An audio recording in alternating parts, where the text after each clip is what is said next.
Hello my dear friend, welcome back to my channel IGNOU help book centre. Guys, मैं आज आपके लिए फिर से एक असाइनमेंट लेके आया हूँ। ये एमए इंग्लिश का असाइनमेंट है। ये असाइनमेंट वैलिड है आपका जुलाई 2022 सेशन में जिन स्टूडेंट ने एडमिशन लिया उनके लिए, और साथ ही साथ जिन स्टूडेंट ने एडमिशन जनवरी 2023 सेशन में लिया है उनके लिए भी असाइनमेंट वैलिड है। असाइनमेंट सबमिशन का डेट क्या होता है? नॉर्मली जिन स्टूडेंट ने एडमिशन जुलाई 2022 सेशन में एडमिशन लिया है उनको ये असाइनमेंट सबमिट करने हैं 31 मार्च 2023 तक, और जो स्टूडेंट जनवरी 2023 में एडमिशन लेंगे उनको ये असाइनमेंट सबमिट करना होगा 31 अक्टूबर तक, अक्टूबर 2023 तक। तो आपके पास टाइम है, आसान से असाइनमेंट को बनाइए। गाइस, आगे बताने से पहले मैं आपको बता दूं कि अगर आपने इस चैनल को सब्सक्राइब नहीं किया है तो सब्सक्राइब कीजिए, और असाइनमेंट जो आप चाह रहे हैं बनाना उनको लाइक करके जरूर रखिए, क्योंकि आप यूट्यूब की लाइब्रेरी में रहेगी और वहाँ से आप जब भी आपका मन करे आप आसानी से इसको कॉपी कर सकते हैं और ये असाइनमेंट बना सकते हैं। गाइस, सबसे पहले तो मैं बता दूं, ये असाइनमेंट फुल्ली ट्रस्टेड है। इसमें कोई भी प्रॉब्लम नहीं है, आप इसको कॉपी कर सकते हैं और कॉपी करके सबमिट कर सकते हैं। अगर आपको यूट्यूब वीडियो से देख के बनाने में प्रॉब्लम है तो ये असाइनमेंट 30 रुपीज़ में अवेलेबल है। आप मुझसे कांटेक्ट भी कर सकते हैं, वहाँ से भी आपको ये असाइनमेंट मिल जाएंगे। और इसका मैंने अपना कॉन्टैक्ट नंबर और व्हाट्सअप नंबर नीचे दे रखा है। इसके साथ ही साथ गाइस, अगर आपकी कोई क्वेरी होती है, इग्नू से रिलेटेड किसी चीज़ को पूछना है तो आप मुझसे पूछ सकते हैं। असाइनमेंट का क्या होता है कि स्टूडेंट को बहुत सारी कन्फ्यूज़न होती है कि सर असाइनमेंट क्या है, कहाँ है, कैसे बनाना है। इन सब चीज़ों के लिए बहुत सारी प्रॉब्लम होती है। तो गाइज़, मैं आज आपको डिटेल में ये चीज़ समझाता हूँ कि असाइनमेंट का क्या रूल होता है इग्नू के अंदर, और कैसे कैसे बनानी और कब कब सबमिट करनी होती है। तो गाइज़, सबसे पहले तो ये नोट कीजिए कि असाइनमेंट का क्या होता है कि जब आप एडमिशन लेते हैं, मान लीजिए आपने 2 सेमेस्टर वाइज, एक होते हैं सेमेस्टर वाइज एग्ज़ाम और एक होते हैं एनुअल एग्ज़ाम। अभी तक बीए बीकॉम इन सब का एडमिशन मोस्टली एनुअली एग्ज़ाम ही हो रहे हैं, जबकि इनको सेमेस्टर सिस्टम से एडमिशन लिया गया है। बट सेमेस्टर सिस्टम अभी तक लागू नहीं किया गया है। तो सेमेस्टर सिस्टम लागू नहीं है तो इसका ये मतलब हुआ कि जो बीए बीकॉम के अभी एडमिशन हो रही है, बीएससी के जो एडमिशन हुए हैं वो एडमिशन जरूर सेमेस्टर वाइज हो रहे हैं, बट एग्ज़ाम एनुअल हो रहे हैं। तो एनुअल एग्ज़ाम के लिए अब मैं बताता हूँ कि इनके लिए क्या कंडीशन थे। मैं सेमेस्टर वाइज जो हो रहे हैं उनके लिए अलग बताऊंगा, तो एनुअल के लिए मैं बताने जा रहा हूँ। देखिए गाइस, जिन स्टूडेंट का एडमिशन जुलाई सेशन के लिए हुआ है, जुलाई सेशन में जिन स्टूडेंट का एडमिशन हुआ है उनका नेक्स्ट ईयर एग्जाम होगा जून 2023 में। जिन स्टूडेंट का एडमिशन जुलाई 2022 के सेशन में हुआ उनका एडमिशन एग्जाम जो है वो होगा जून 2023 में। सो अगर जून 2023 में है तो उसमें आपके फर्स्ट एंड सेकेंड सेमेस्टर दोनों ही सेमेस्टर के आपको एग्ज़ाम देने हैं। आप जो भी कंफर्ट हो आप दे सकते हैं एग्ज़ाम। एग्ज़ाम के लिए भी कोई कंडीशन, उसके लिए मैं डिटेल बता दूंगा आपको। अब उनका असाइनमेंट जो सबमिट करना है वो सबमिट करना है फरवरी और मार्च में। असाइनमेंट सबमिट होंगे आपके, आपका जो रीजनल सेंटर के अंदर जो आपने स्टडी सेंटर सेलेक्ट किया उसके स्टडी सेंटर में सबमिट होगा। अब कुछ स्टडी सेंटर आपके ऑनलाइन असाइनमेंट लेते हैं और कुछ असाइनमेंट जो है कुछ स्टडी सेंटर ऑफलाइन लेते हैं। तो आपको ये देखना होगा कि आपका जो स्टडी सेंटर है वो ऑनलाइन असाइनमेंट ले रहा है या ऑफलाइन। ऑनलाइन ले रहे तो ऑनलाइन घर से बैठे बैठे कर सकते हैं, और ऑफलाइन करें तो आपको पूरी तरह से बना के उसको वहाँ जाके सबमिट करने होंगे। तो और इसके साथ साथ रिसिप्ट आपको रखने होंगे इन केस कभी असाइनमेंट अपडेट ना हो आपके ग्रेड कार्ड में, तो आपका वो रिसिप्ट काम आएगा और उनके थ्रू आप उनको मेल कर सकते हैं कि सर मैंने ये असाइनमेंट सबमिट किए हैं बट इसका अपडेट नहीं आया। तो ये होता है जो एनुअल एग्ज़ाम होते हैं, एनुअल एग्ज़ाम के लिए उनके लिए ये कंडीशन है। लेकिन अब बात आती है जो सेमेस्टर वाइज है उनका क्या। अब सेमेस्टर वाइज में जैसे एग्जाम होता है एमबीए की, एमबीए हो गया, बीसीए हो गया, ये सेमेस्टर एग्जाम है। सेमेस्टर एग्जाम का क्या होता है कि हर 6 महीने पे इनके एग्जाम होंगे, हर 6 महीने पे इनका एडमिशन भी होगा।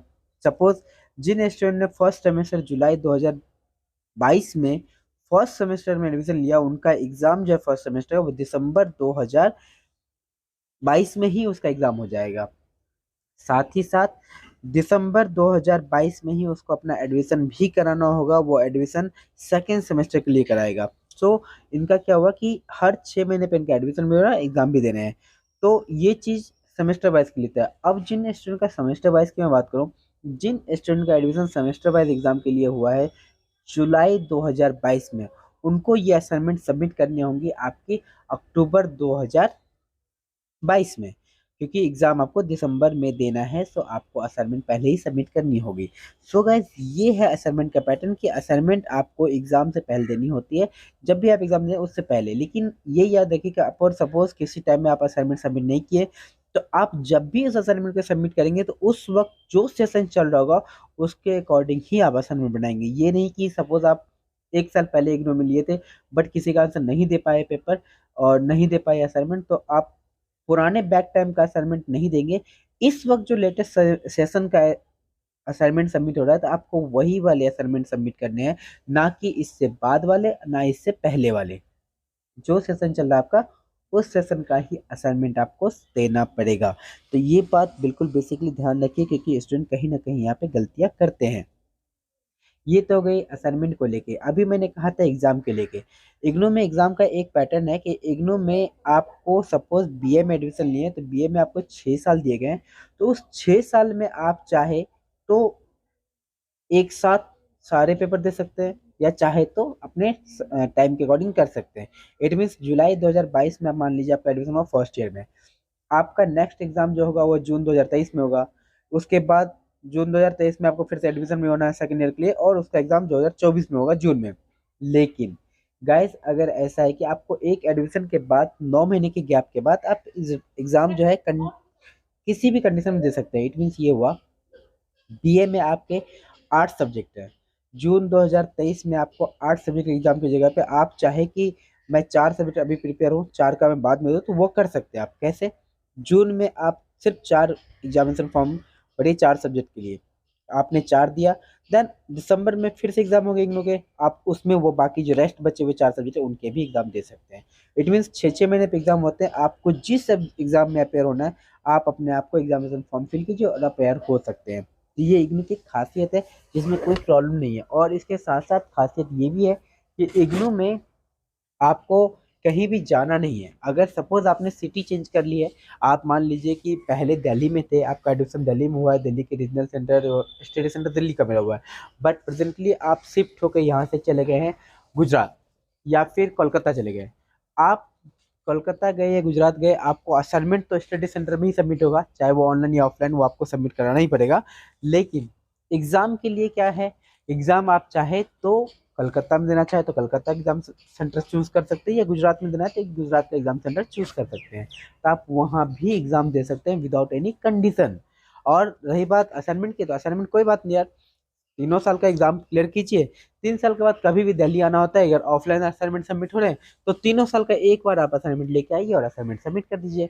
It's a very simple. और इग्नू ये सहूलियत देता है, क्योंकि इग्नू का क्या है, वर्ल्ड वाइड है, 11 अलग ओवरसीज कंट्री में भी इग्नू है। कई बार क्या होता है, हमारे खास करके जो सेना है, सेना में जो स्टूडेंट है, या एयरफोर्स या नेवी में जो स्टूडेंट है, उनको यहाँ एडमिशन ले रखा है, बट कई बार उसकी शिफ्टिंग 6 महीने या 2 साल के लिए भी शिफ्ट से जाने पड़ सकते, ओवाम जाने पड़ गए, अगर भाई जहाँ जाने पड़ सकते, कई बार चले जाते हो, तो उनको क्या करना है, वो वहाँ भी एग्ज़ाम दे सकते हैं कंडीशन के बिना। सो इस तरह से इग्नू काम करती है। इग्नू के असाइनमेंट के लेके पंगे नहीं है कुछ भी, बहुत अच्छा तरीका है इनका। बट ये है कि असाइनमेंट आपको देने पड़ेंगे, ये मैंडेट है, क्योंकि जब ग्रेड कार्ड में है तो ग्रेड कार्ड में असाइनमेंट की वैल्यू 30% होती है, और थ्योरी जो पेपर होते हैं उसका 70% वैल्यू होते हैं, 70%। सो गाइस, इस चीज़ का बेसिकली ध्यान रखिए कि आपको असाइनमेंट में भी पास होना पड़ेगा, और जो थ्योरी है आपकी उसमें भी पास होना पड़ेगा। तो ये चीज़ बहुत ही ज़रूरी है, इस चीज़ का बेसिकली ध्यान रखिए। कई बार क्या होता है कि ग्रेड कार्ड में जब चेक करते हैं, हमने तो पेपर दे दिया, असाइनमेंट नहीं दिया है, तो उसके बिना नहीं, आपको असाइनमेंट में क्लियर करना ही पड़ेगा। आप जैसे भी करें उसको क्लियर करना पड़ेगा और एग्ज़ाम देना ही पड़ेगा पास होने के लिए।